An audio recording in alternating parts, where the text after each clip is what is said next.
Hi, it's me again. And I thought today we could talk about a couple of stories, some different stuff as well, rather than business as usual with Huw Edwards and the telly license stuff. And the first one that piqued my interest today, I thought we could talk about, was this one I saw in the Express. I don't know if you clocked this one. Meghan Markle could fulfill political ambition to become governor of California. I mean, she'll have a crack at anything that will get her name out there and a bit of notoriety. And I don't care what, she can do whatever she wants, especially in America. The only reason this interested me is because a while ago, I've got a screenshot of it here. I made a bet. I made a bet with my uncle. And here's the bet that I made. Look, 6 months ago, I made a £20 bet with my uncle that when William is king, Markle will become president of the States with Harry as first lady. And I said that September the 16th, 2021. I'm not going to lose that bet. I'm certain of it. It's going to happen. It's going to happen, isn't it? And the royal family will be rightly reinstated at the top of the USA where they belong. Not that I'm a royalist. But yeah, what do you reckon about that? I still don't think I'm going to lose that bet. I'll happily pay up. But he won't if he loses that bet. And the next one is worth talking about, back to business as usual. Look, more woes for the BBC as number of TV licenses in Scotland falls below 2 million. So they're now selling less than 2 million TV licenses in Scotland. It's great. Isn't that good news? More and more Scottish people are understanding that as long as you don't watch a record of things being broadcast or use BBC iPlayer, you don't have to pay the BBC any money. I'm going to be interested to see the figures when they're released next year for what's happened this year. Because I think they've lost a lot of licence fee payers. Judging by the emails and the messages that I've got, I think they've lost a lot of licence fee payers. But what's it saying here? Look, there are now an estimated 1,957,000 licences in force, according to figures obtained by the Mail on Sunday. The number of Scottish TV licences hovered around 2.2 million for years before starting to fall after the SNP's independent blah, blah, blah. So they're almost 300,000 down. And we could get that lower. We can get that lower. My people up in Scotland, I love Scotland, I love Scottish people. We can get that lower. You could lead the UK in this by getting those licenses cancelled. You know, just don't watch recordings being broadcast, use BBC. If you want to help other people do it, because when I do all the time, I speak to people and they're like, no, you must pay it if you own the telly. People still don't get it. So I've got that video. If you click my name on here after this video, and the one that starts playing on the YouTube channel, and I'll put a link below again, is what you can watch without a telly license. That's been really helpful to people because so many people who have watched that have messaged me saying, I didn't realise I could do all of that if I didn't pay the license fee. I'm going to cancel now. So it's yeah, well worth doing. And more BBC news. Like, I'm seeing more of this. There's people standing up for him. Look, Huw Edwards returned to BBC News, demanded by fellow broadcasters.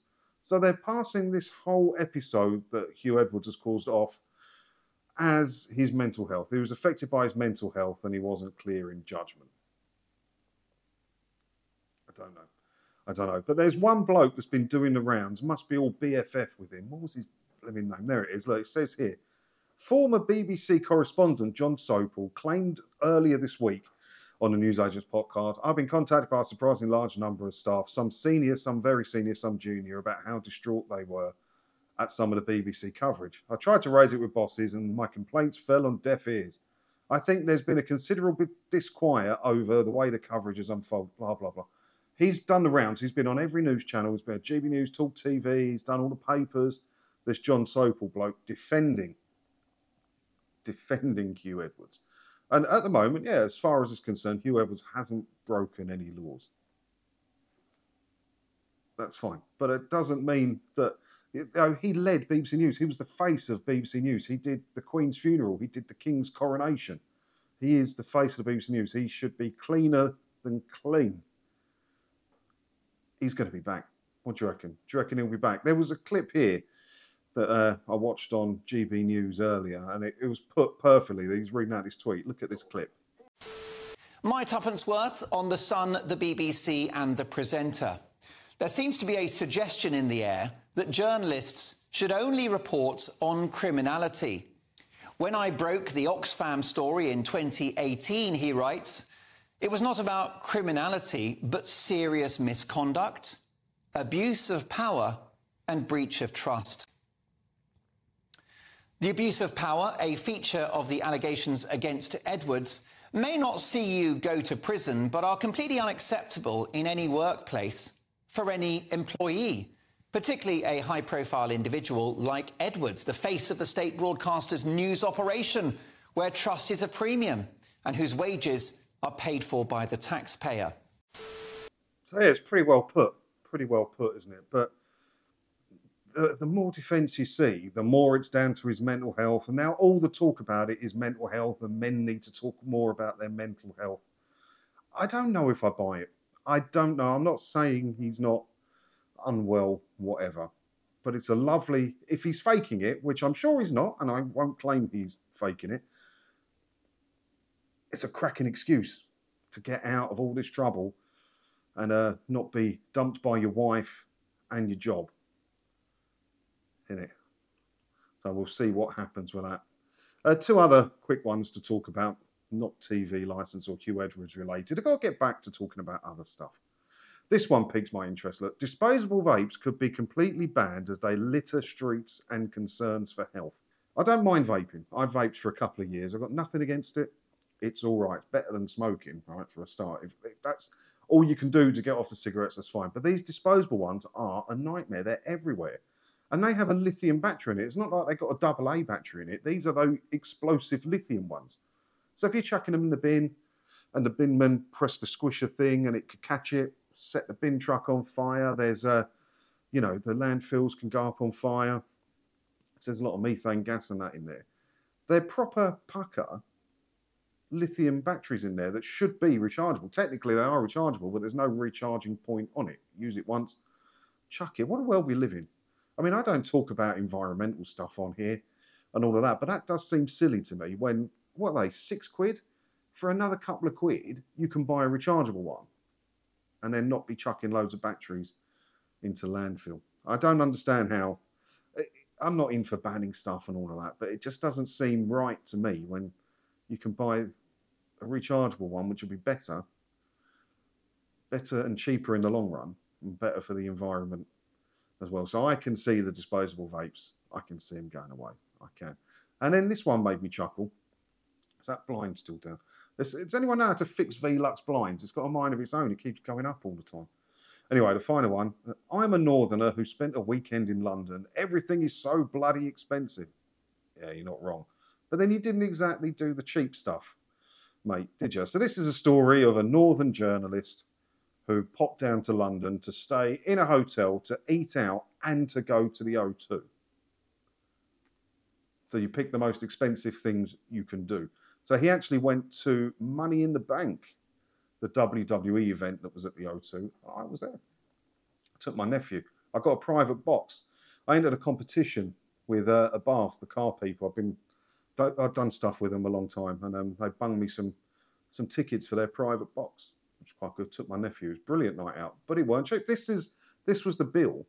It's absolutely crazy. Look, this is my receipt for the O2. Look, a can of Pepsi Max. I had two of them in the end. £4. £4 for a can of Pepsi Max. Look at that, £4.40 for a little bag of fruit pastels because he wanted them. He can have whatever he wants. 3 chicken nuggets. They were 3, not the little one, but they were like the slightly longer ones, but they weren't big. 3 chicken nuggets and some manky chips, £15.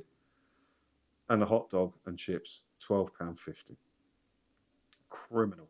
And it was £8.50 for a pint of Budweiser. I couldn't have one because I drove. I don't like getting the train to the O2, I always drive. But £8.50 for a Budweiser. So yeah, he's down here complaining. And if you go to the expensive places, yeah, if you go find yourself a Wetherspoons, it won't be so expensive, will it?